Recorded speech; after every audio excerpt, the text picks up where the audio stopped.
El Señor esté con ustedes. Y con su espíritu. Proclamación de la buena nueva de nuestro Señor Jesucristo según San Mateo. Gloria a ti, Señor. En aquel tiempo Jesús dijo a sus discípulos: no crean que he venido a abolir la ley o los profetas. No he venido a abolirlos, sino a darles plenitud. Yo les aseguro que antes se acabará el cielo y la tierra que deje de cumplirse hasta la más pequeña letra o coma de la ley. Por lo tanto, el que quebrante uno de estos preceptos menores y enseñe eso a los hombres será el menor en el reino de los cielos. Pero el que los cumpla y los enseñe será grande en el reino de los cielos. Palabra del Señor. Gloria a ti, Señor Jesús. Por la lectura del Santo Evangelio, sean perdonados nuestros pecados. Amén. A ver, sentados. Estamos en la semana de los mandamientos, de los preceptos. Incluso desde el domingo hemos estado meditando un poquito sobre este ámbito. El domingo nos hablaba de los 10 mandamientos, la primera lectura, y el Evangelio nos hablaba de cómo Jesús iba a reconstruir el templo. Yo hacía una comparación de que en un hogar, para que funcione, se tienen lugares específicos para cada acción, para dormir, para comer, para bañarse, para ir al baño. Si no respetamos esos lugares y le damos el tiempo y el lugar adecuado, pues la casa se va a volver un reverendo relajo. Incluso en la cuestión de los matrimonios, yo siempre recomiendo a los matrimonios: no metan televisiones a la casa, a la recámara, porque es lo peor que puede hacer una televisión en la recámara. Les quita al matrimonio intimidad, diálogo, tiempo, y quienes están más unidos es a la amorosa televisión, cuando es un tiempo sagrado. Entonces, desgraciadamente, pues la televisión, junto con otras actividades, han destruido el orden de la casa. Y bueno, pues es lo mismo cuando hablamos del templo. El templo es un lugar donde, así como lo tenemos, el templo es donde se va a realizar oraciones, se va a realizar la Santa Misa, se viene a pedir, se viene a realizar muchas acciones. Pero lo interesante aquí es que descubríamos que nosotros somos el templo vivo del Espíritu Santo. Nuestro corazón, nuestra mente y nuestra alma va a ser ese templo, y que si no aprendemos a entender que los mandamientos son precisamente, habíamos meditado esto, los mandamientos no son restrictivos, no son prohibitivos como tal. Los mandamientos son protección, porque si no entendemos los mandamientos, pues desgraciadamente nuestra vida interior no va a haber paz. Y esto lo reflejamos en las relaciones con nuestra pareja, con nuestros hijos, con nuestros padres, con todo lo que hacemos. Con todo lo que hacemos. Y bueno, esto es muy interesante. En este planteamiento, siempre me cambia el nombre, dice el Padre Chava. Por más que le digo cómo me llamo ese viejito, siempre me bautiza con el Padre Chava. Pero bueno. Ok, entonces veíamos en este elemento la importancia de los mandamientos, y pues la mayoría de nosotros no hemos sabido escuchar ni obedecerlos, simplemente hacemos lo que nos conviene. Entonces, en el Evangelio del domingo hablábamos, Jesús viene a destruir un templo, o sea, tu manera de vivir, tu relación con todos los demás, para reconstruir una nueva relación contigo, con los demás y con Dios. Que esa es la imagen cuando Jesús empieza a sacar a todos los que están en el templo. Dice: fuera de aquí, esta es casa de oración, ustedes la han hecho una cueva de ladrones. Y en otro pasaje dice: ustedes la han hecho un mercado. Y eso es lo que hemos hecho de nuestro corazón, que el corazón no es el lugar de los sentimientos, es el lugar donde tomamos las decisiones, donde radica la voluntad. No los sentimientos de, ay, siento bonito, no, eso es una tontería, sino donde verdaderamente, a pesar de lo que siento, porque la mayoría actuamos por lo que siento. Estoy enojado, miento madres. Estoy triste, me pongo a chillar. Y actúo en función de eso.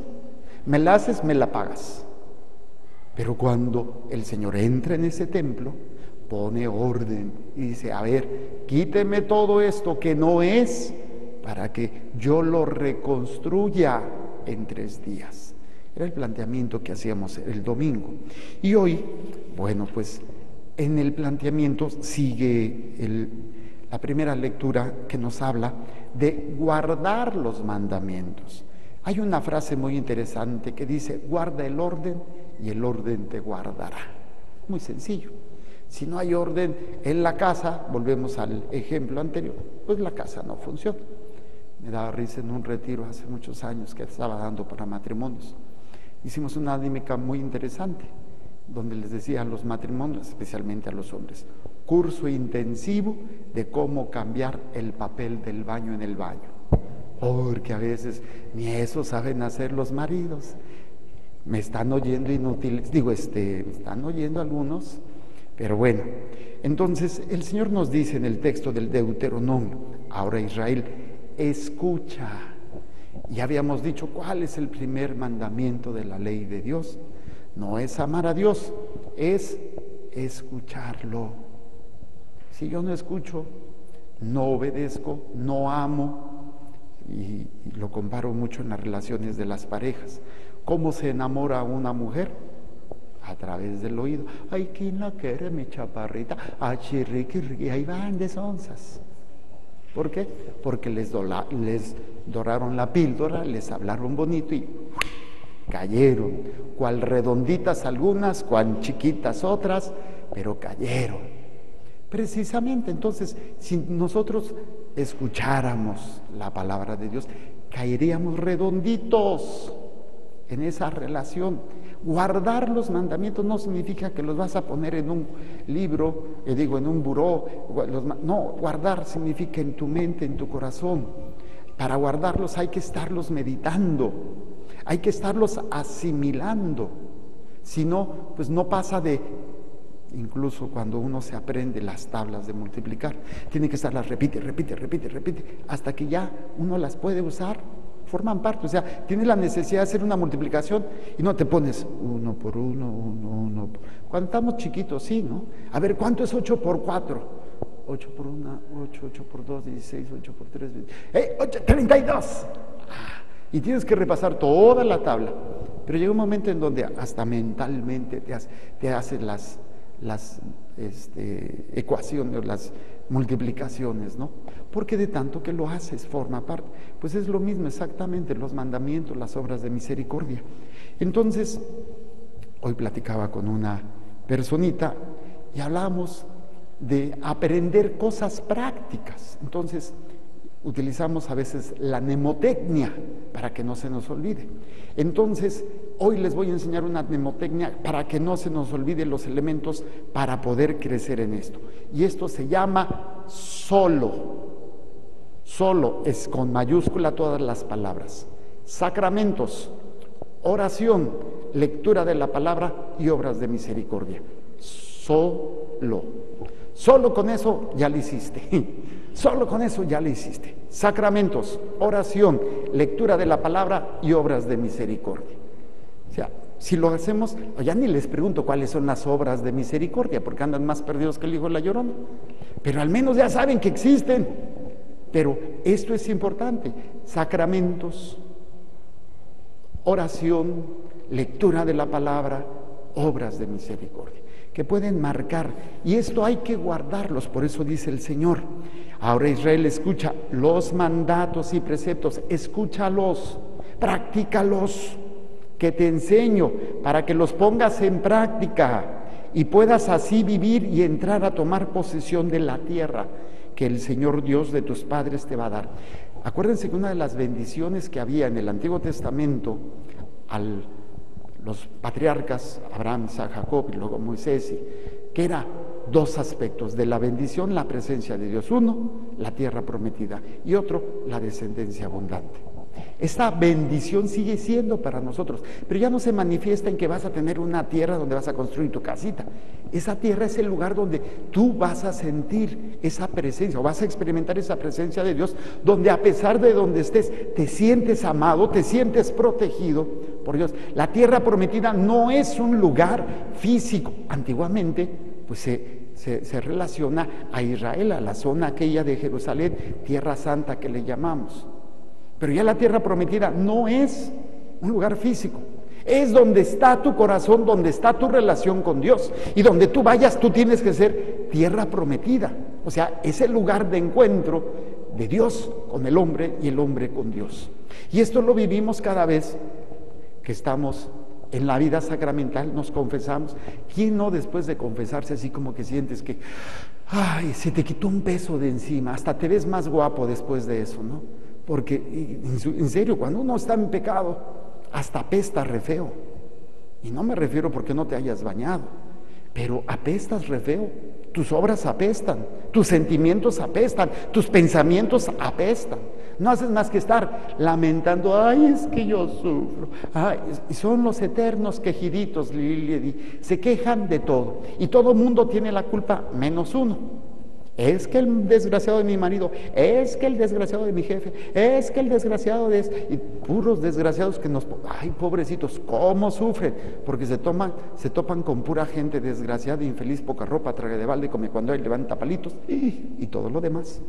Entonces, la tierra prometida es tu corazón, y solamente se vuelve tierra prometida cuando vives tu vida sacramental, cuando estás en oración, cuando meditas la palabra de Dios, la escuchas, la asimilas, y cuando todo esto se resulta en obras de servicio, las 14 obras de misericordia, corporales y espirituales. Por eso dice, y puedas vivir y así entrar a tomar posesión de la tierra que el Señor Dios de tus padres te va a dar. La tierra prometida ya es una realidad. Y fíjense qué hermoso es cuando una persona comulga, pero hace conciencia, no como a veces comulgamos nada más por abrir la boca porque es domingo y tengo que comulgar. No, cuando hacemos conciencia, lo hacemos realmente, nos convertimos en esa tierra prometida. Esa presencia donde Dios está en medio de nosotros, y hay paz y hay alegría, aunque afuera haya una revolución, aunque haya un problema, haya problemas de los que sean, que nunca faltan. Pero cuando se tiene eso, se experimenta verdaderamente la grandeza de esa tierra prometida, o sea, la bendición de Dios, la presencia de Dios en mi vida. ¿Sí? Yo les enseño estos mandatos y preceptos, como ordena el Señor mi Dios, para que se ajusten a ellos en la tierra en que van a entrar y que van a tomar en posesión. Otra vez, ya no se refiere a un área geográfica. Guárdenlos y cúmplanlos, porque ellos son su sabiduría y su prudencia. A veces hay un pasaje, no recuerdo, yo soy malo para grabarme pasajes bíblicos, pero dice, es del Nuevo Testamento, que la Sagrada Escritura es buena para argüir, para enseñar, para corregir, para educar. O sea, todo lo que necesitamos para hacerlo con nosotros y hacerlo con los hijos. Pero nunca lo hacemos. Tenemos todo para hacer. En eso dice, guarda sacramentos, oración, lectura de la palabra, obras de misericordia. ¿Sí? Son tu sabiduría, son tu prudencia, son tu fuerza, son tu alegría, son todo lo que necesitas. La alegría que te dan las cosas, la alegría que te dan las personas, son temporales. Y depende de cómo te traten, si te tratan bien, si te tratan mal. Pero qué hermoso sería que a pesar de cómo nos traten, poderlo tener en nuestro interior. Por eso siempre cuando las personas, les pregunto, ¿por qué se van a casar? Como esa parejita allá atrás. Ay, es que me hace feliz. Leo, ya te fregaste. Ese es el primer fracaso del matrimonio. Pensar que la otra persona me hace feliz. Y cuando no te haga feliz, ¿qué pasa? Mejor, me caso con ella, me caso con él, porque yo tengo la felicidad en mi relación con Dios. Y con ello, con esta persona la voy a compartir. Pero si no funciona, que me deje que se muera, me va a doler, pero sigo teniendo la misma felicidad que tenía antes. Pero cuando no es así, pues nada más falta verles las caras de riñón compungido, guarache aplastado, cara de huelefuchi y todo lo demás. Entonces es muy interesante.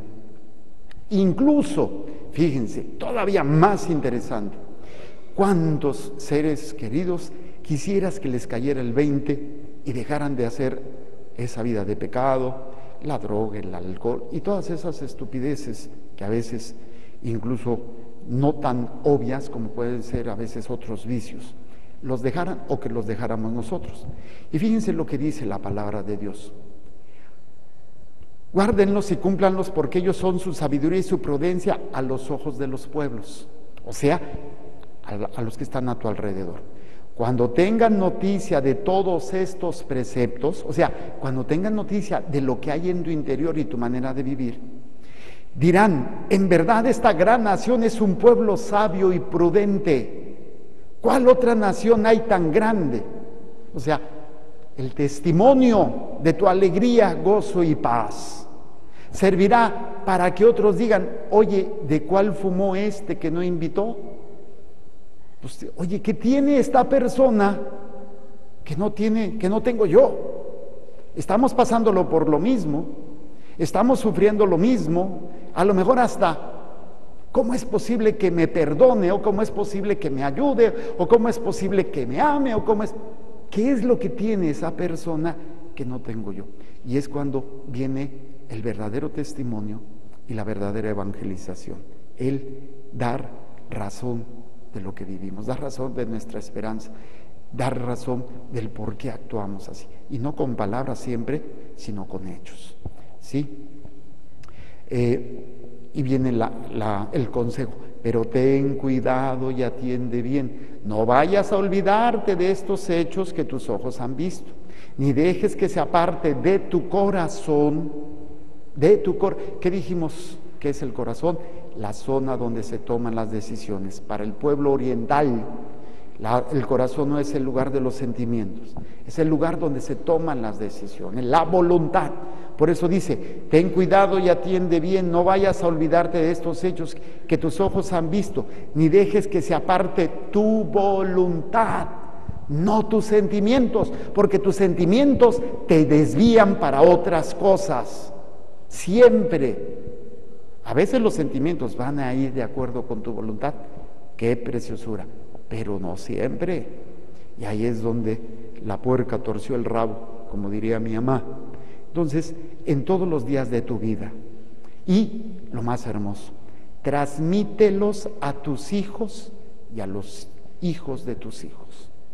Hay un texto que es Deuteronomio capítulo 6, versículo, pues no me acuerdo cuál, pero por ahí dice, y dice que lo que tienen que hacer los papás es, mientras están en la casa, cuando están descansando, cuando salen de viaje, hablarle a sus hijos de este solo: sacramentos, oración, lectura de la palabra, obras de misericordia. Hablarle siempre. ¿Pero de qué hablamos? Ay, es que tu padre ya no lo aguanto, que sé quién sabe qué. Ay, es que el dinero no me alcanza. Pues por eso los hijos están fregados. Y luego: ay, padre, es que mis hijos, pues, ¿de qué le hablabas a tus hijos? Sino con palabras, con testimonio. Por eso, cuando el Señor nos dice en el Evangelio: no he venido a abolir la ley o los profetas, quiere decir que no le hemos entendido, no hemos entendido y hemos caído. Y me refiero a hemos porque la Iglesia, en todos los niveles, a veces obispos, a veces sacerdotes, religiosas, religiosos, laicos, caemos en un formalismo, en un hacer las cosas externas, pero no verdaderamente en un corazón bien dispuesto. Si entendiéramos la profundidad de las enseñanzas de Jesús, por eso dice: yo no he venido a quitar la ley, he venido a darle plenitud, o sea, que penetre, que verdaderamente entre. Hay que, como vamos a estructurar una casa, no voy a empezar a construir la casa poniendo el sistema eléctrico, pues no, oye, pues ¿sobre qué lo voy a sostener? o la tubería. Primero empezamos la obra negra y ya después vamos poniendo las demás partes, la parte fina, los detalles. Bueno, de alguna manera, la obra negra al principio, pues es la que a veces no le damos importancia. Y después nosotros queremos poner los detalles. No tiene estructura donde sostenerse. La obra negra es esa palabra de Dios, los rubros grandotes, mandamientos, sacramentos, oración, palabra de Dios. Si no las tenemos, ya después quieres construir ¿sobre qué? Tu matrimonio, ¿sobre qué? Tus situaciones. No tienes estructura. Por eso el Señor dice, yo he venido a dar plenitud, no a quitar. Tiene que haber un proceso, tiene que haber una construcción en la vida espiritual, en cada uno de nosotros. Y por eso es importante transmitirlo, enseñarlo. Dice el Señor, no crean que he venido a abolir la ley o los profetas. No he venido a abolirlos, sino a darles plenitud. Yo les aseguro que antes se acabarán el cielo y la tierra, que deje de cumplirse la más pequeña letra o coma de la ley.